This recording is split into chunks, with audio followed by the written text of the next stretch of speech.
అందరికీ నమస్కారం. నేను మీ పిసిరెడ్డి. దయచేసి ఈ వీడియో స్కిప్ చేయకుండా చివరి వరకు చూడండి. ఇప్పటి వరకు ఎవరన్నా నా ఛానల్ సబ్స్క్రైబ్ చేసుకోకపోయి ఉంటే దయచేసి వెంటనే సబ్స్క్రైబ్ చేసుకోండి. పరకాల ప్రభాకర్ గారు మనకందరికీ తెలిసినటువంటి వ్యక్తే. ఆయన గతంలో ప్రజారాజ్యం పార్టీకి సలహాదారుడిగా పనిచేశాడు. 2014 నుంచి 19 వరకు ఆంధ్రప్రదేశ్ ప్రభుత్వంలో క్యాబినెట్ హోదాలో కమ్యూనికేషన్ అడ్వైజర్గా పనిచేశాడు. ఆయన ఎవరు అంటే care of address Nirmala Sitharaman గారి హస్బెండ్. ఈయన ఒక 2-3 రోజుల క్రితం ది వైర్ అనే వెబ్ పేజ్లో ఒక ఆర్టికల్ రాశాడు. ఏం రాశాడంటే ఆంధ్రప్రదేశ్ ఎన్నికల మీద అనుమానాలు వ్యక్తపరిచాడు. పర్సంటేజ్ విషయంలో రాత్రికే పర్సంటేజ్ పెరిగిపోయింది. దీనివల్ల దాదాపుగా జగన్మోహన్ రెడ్డి గారికి రావాల్సినటువంటి సీట్లు తెలుగుదేశం పార్టీకి వెళ్ళిపోయి, ఇలాగనే దేశవ్యాప్తంగా 15 రాష్ట్రాల్లో జరిగినాయి. వాస్తవంగా చెప్పాలంటే కాంగ్రెస్ పార్టీ అధికారంలో ఉండాలి, అలాంటిది బీజేపీ అధికారంలో ఉంది. పరకాల ప్రభాకర్ గారు ఈ వ్యాఖ్యలు చేసిన తర్వాత చాలామంది పెద్దవాళ్ళు ఆయన రిక్వెస్ట్గా అడుక్కుంటున్నారు, అయ్యా మీరు మేధావి, మీరు ఇలా మాట్లాడటం కరెక్ట్ కాదు, మీరు సరిదిద్దుకోండి, ఇది తప్పు కదా, మీరు అర్థం చేసుకోండి, మమ్మల్ని క్షమించండి అని ప్రాధేయపడుతున్నారు. నిన్న ఒక న్యూస్ ఛానల్లో కూడా చూసా, రిక్వెస్ట్ చేసుకుంటున్నారు తెలుగుదేశం పార్టీకి సపోర్ట్ చేసేవాళ్ళు. నేనేమంటానంటే అనుమానం వేరు, వాస్తవం వేరు. అనుమానం అనేది మనకి సహజంగానే ఉంటుంది, ప్రతి విషయంలో అనుమానం ఉంటుంది, కానీ ఆధారం కావాలి. ఆధారంతో మాట్లాడితే అది వాస్తవం అవుతుంది, కానీ అనుమానంతో ఎన్నైనా మాట్లాడచ్చు.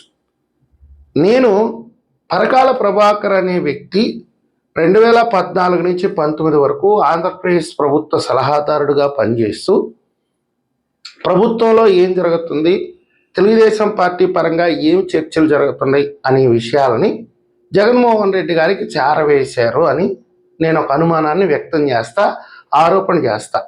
అది వాస్తవం అయిపోతుందా?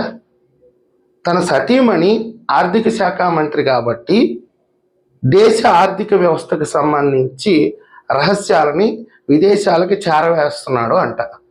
సరిపోద్దా? అంటే అందరూ ఒప్పేసుకుంటారా? ఆయన దేశద్రోహి అయిపోతాడా?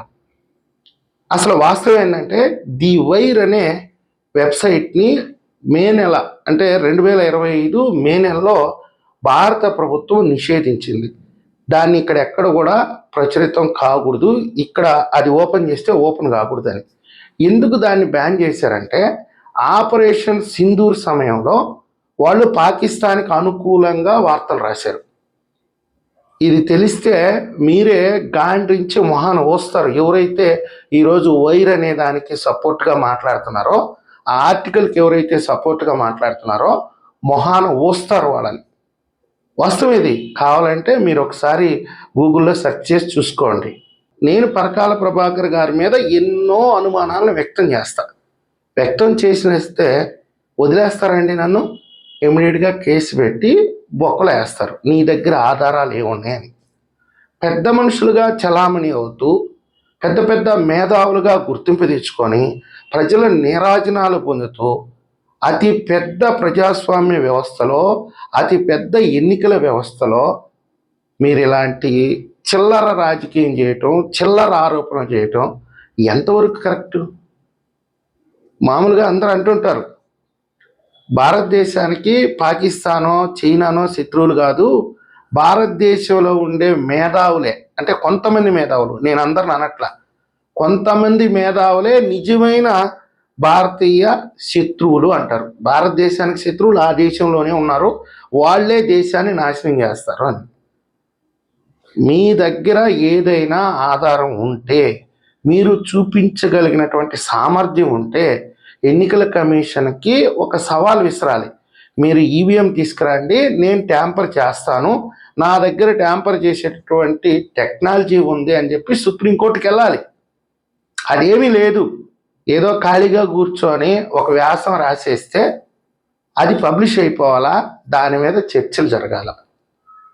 ఇతనికి ఇచ్చినటువంటి గౌరవం ఏంది, ఇతనికి ఇచ్చినటువంటి హోదా ఏంది, ప్రజెంట్ ఏ స్థానంలో ఉన్నాడు? జగన్మోహన్ రెడ్డి గారు వేసే చిల్లరకి నువ్వు కూడా అమ్ముడు పోతే ఇక ఈ దేశంలో రాజకీయ వ్యవస్థ ఏం కావాలి, ప్రజలు ఏం కావాలి, ప్రజాస్వామ్యం ఏం కావాలి? ఇంతకంటే నికృష్టమైనటువంటి బతుకు ఇంకొకటి ఉంటుందా? నిన్ను ఇన్ని రోజులు ఆరాధించిన వాళ్ళు తల ఎత్తి ఎక్కడ పెట్టుకుంటారో వాళ్ళ విజ్ఞతకే వదిలేస్తున్నారు. కేవలం ఆరోపణలు చేసేస్తే సరిపోద్దా? మీ స్థాయికి తగ్గట్టుగా సాక్ష్యాలు నిరూపించాలి కదా.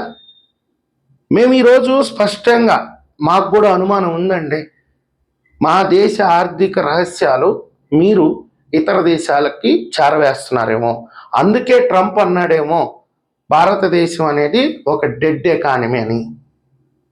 పాకిస్తాన్ వాళ్ళు కూడా అందుకే మాకు దేశ రహస్యాలన్నీ తెలుసు, మేము ఎక్కడైనా దాడి చేయగలం, మేము అనుకుంటే గంటలో భారతదేశాన్ని భూస్థాపితం చేయగలం అని ఈరోజు వాళ్ళు అక్కడ చేరి తొడగొడుతున్నారు. బంగ్లాదేశ్ ఒక పక్క సవాలు విసురుతుంది. వీటన్నిటి మీద మీలాంటి మేధావుల మీద మాకు అనుమానాలు ఉన్నాయి అని అంటే ఒప్పుకుంటారా మీరు? మేము ఇంకోటి కూడా చెప్తున్నాం, నిన్న ఎన్నికల కమిషన్ మీద, ఎన్నికల వ్యవస్థ మీద మీరు చేసినటువంటి ఆధారాలను బట్టి మిమ్మల్ని సిబిఐ వాళ్ళు వెంటనే అరెస్ట్ చేయాలి, ఎన్ఐఏ వాళ్ళు తీసుకుపోయి మీ మీద విచారణ జరపాలి. ఎందుకంటే మీ కుటుంబం ఈరోజు కేంద్ర ప్రభుత్వంలో కీలకంగా ఉంది. మరి కీలకంగా ఉన్నప్పుడు ఒక దేశ గౌరవ ప్రతిష్టలు దిగజారుస్తూ ఇలాంటి మాటలు మాట్లాడుతున్నారంటే మీరు విదేశాలకి ఎంత కమ్ముడు పోయారు? సరే, మా రాష్ట్రానికి సంబంధించిన రహస్యాలు జగన్మోహన్ రెడ్డి గారికి ఇచ్చినావా, లేకపోతే ఇంకోరికి ఇచ్చావా, ఇవన్నీ పక్కన పెట్టండి. కానీ దేశానికి సంబంధించిన రహస్యాలు నువ్వు విదేశాలకు ఇవ్వలేదని గ్యారెంటీ ఏంటి? భారతదేశంలో నిషేధించబడినటువంటి ఒక వెబ్సైట్కి నువ్వు ఒక ఆర్టికల్ రాసావు, మళ్ళీ ఆ వెబ్సైటు భారతదేశంలో డిస్ప్లేలోకి వచ్చింది అంటే దీని వెనక నువ్వే ఉన్నావా? నా అనుమానాలు ఇవన్నీ. వాస్తవంగా ప్రజలు అంత పిచ్చోళ్ళేం కాదు, వాళ్ళు ఎవరికి ఓటేశారు, ఎవరు గెలుస్తారు అనేది వాళ్ళకి స్పష్టంగా తెలుసు. 2019లో ఎన్నికల ఫలితాలు వచ్చిన తర్వాత కొంతమంది ఆశ్చర్యపోయారు, జగన్మోహన్ రెడ్డి ఎట్ట గెలిచాడు, మేము వీలేదే జగన్మోహన్ రెడ్డి కానీ. కొద్ది కాలం గడిచిన తర్వాత జగన్మోహన్ రెడ్డి ఎప్పుడైతే కర్రుగాల్చి వాతలు పెట్టడం మొదలుపెట్టాడో అప్పుడు మాట్లాడారు బయటకు వచ్చి, ఒక్క ఛాన్స్ అన్నాడు కాబట్టి వేసేసాం. 2024లో స్పష్టంగా కూటమికి మోకమ్మడిగా ఓట్లేశారు. ఎందుకు వేశారంటే జగన్మోహన్ రెడ్డి లాంటి వాడు మళ్ళీ అధికారంలోకి వస్తే ఆంధ్రప్రదేశ్ అనేది ఒక అడవిగా తయారైపోద్ది, శ్మశానంగా తయారైపోద్ది, రాష్ట్రాన్ని తగలబెట్టేస్తాడు, ప్రజాస్వామ్యం ఉండదు అని చెప్పి ఆల్టర్నేట్గా కూటమికి ఓటేశారు. ఇది వాస్తవం. ప్రతి ఒక్కరూ బయటకు వచ్చి ప్రజలు మాట్లాడారు.